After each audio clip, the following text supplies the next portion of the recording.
Hi, it's Colleen and welcome back to my channel.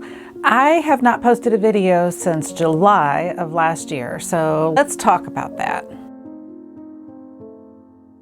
I've wanted to make this video for several months now, not because I felt like I owed anybody an explanation, but I needed to do it for me, and I just haven't been able to. I'd like to explain where I've been, why I've taken such a long break from the channel, and what I'm going to do about that.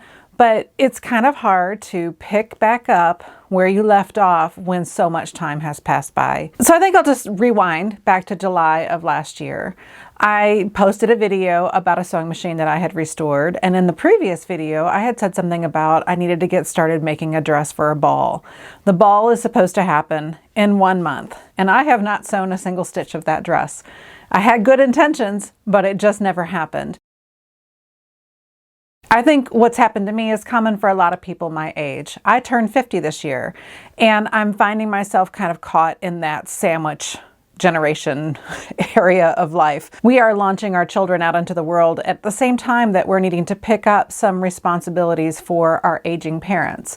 And that can be really hard to juggle. So if we go back a year ago, my father-in-law passed away, and we loved him dearly. So just about a week after I posted my last video, we lost him. Life has never been the same. It wouldn't have been the same anyway, but it's almost like that triggered this cascade of things that happened. So I broke my foot in September. I traveled with my mother-in-law to see a family member in London in October. So I traveled with a broken foot, and I had to have one of those knee scooters. It was still a really great trip, but it was challenging because I was kind of hobbled up. And then my foot wasn't getting any better, so I did end up having to have some surgery right around the time of Thanksgiving. That triggered an infection in my foot that had to be treated. That was pretty bad, and I couldn't put weight on my foot for several weeks. And then we went on vacation, a very much needed vacation, still dealing with the foot issues in January.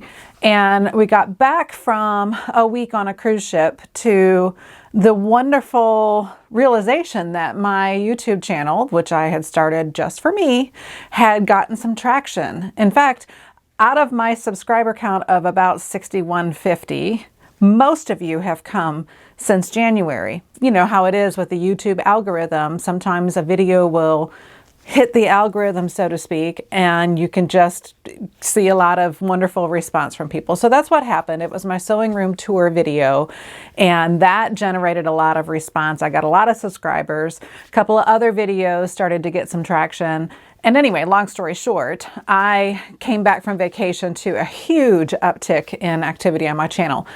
In fact, it was so much that I then qualified for monetization, and I was really excited to maybe turn this into a money-making venture. But I wasn't able to return to making videos. And there's a good analogy that I've heard recently. It's not my analogy, but it is something that people have talked about. It's the idea of juggling a lot of different balls at once, particularly when you're a mother, a wife, a worker, a creative soul. You might be juggling dozens of balls at any one time. And the key to success, as they say, is to understand which of those balls is glass and which of them are rubber. You don't want to drop the glass balls because if you do, they will shatter into a million pieces. You can drop a rubber ball because it will bounce and you can pick it back up later. It won't break. Nothing bad will happen, right? The reality is that this channel and my sewing has been a rubber ball for me. And the glass balls have been so many and so precariously juggled that I've been in fear of dropping one of those glass balls for a really long time. And the only way I could keep my head above water, even if it was just like my nose above water, was to drop the rubber balls, including this channel. So a lot has happened even since January. We have had a child graduate from college and move away. So he's grown and flown the nest to start his first big boy job in another state. So that happened.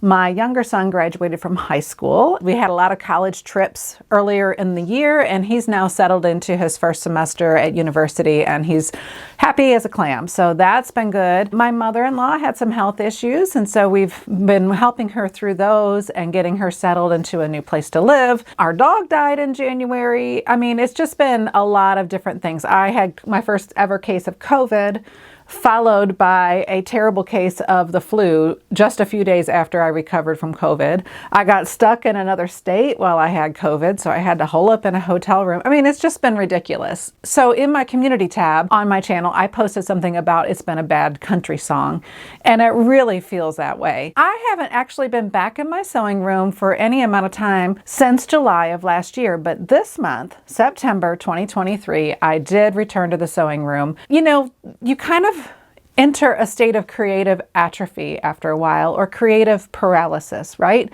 So you haven't done your creative task for so long that when you step back into it, it feels awkward. It feels like you don't know what you're doing. Why bother? You kind of get some of that negative self-talk that can derail any kind of joy you were getting out of it. But I have been working on a new project. This project is a 1780s sort of jacket, and there's a petticoat that goes with it, and it's from Patterns of Fashion Book 6. So a year ago, more than a year ago, I started to scale up the pattern, and then it sat on my work table for months and months and months. And so now I'm back to working on it, and it's coming along really nicely. Yesterday I finished the sleeves, so I actually have a pattern that works now, and so I'm going to install those today and hopefully get this project done in the next few days, and then I can make a video about that. Of course, then I will go on to making a ball gown for the ball that's in a month. So I am getting back into the swing of things, and it's been good. But you know, when I've had time to sew or even think about this, you know, it's like I'm not camera ready. So so I have another project that I worked on. It was a restoration of another sewing machine. That project's been done for over a year. I just didn't have the intro filmed or the outro filmed. And it's because I couldn't bring myself to be camera ready. If I actually had a down day where I had time to work on some other projects, those are usually the days I didn't want to shower or put on real clothes or put on makeup, right? I needed a day of just being down in order to rest. And so the last thing I wanted to do was like clean up and haul out the camera and try and figure out how to film an intro or an outro for some of these other projects. But I'm ready now to get into this and start getting back into the swing of things. It's kind of in the back of my mind all the time that I have a lot of subscribers and I'm not giving them anything. So I'd like to get back into the swing of making projects, filming them, making videos and posting them. I enjoy the interaction with this community.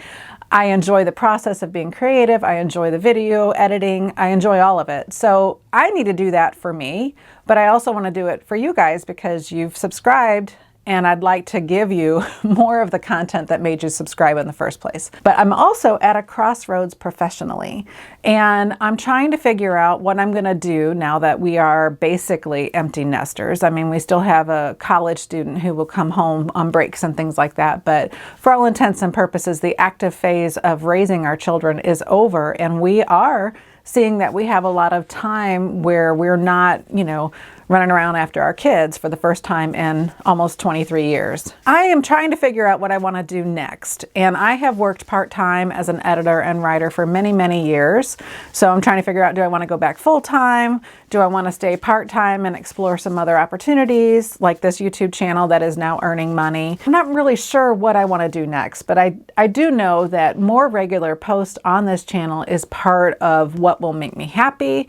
It's part of what fulfills me, and I'm hopeful that you guys will enjoy the projects that I do and the videos that I bring to you. So all of that is to say, where have I been? I've been in a mess.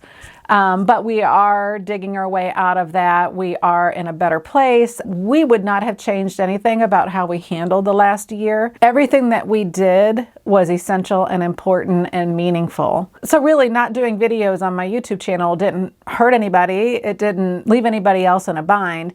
And it did give me time to focus on my family, which is where I needed to be focused. So I don't have any regrets, but I am ready to kind of get back into the regular swing of making stuff and posting stuff. I mean, this has been wonderful to work on over the last couple of weeks, and I'm ready to finish it up so that I can clear my brain and move on to the next project.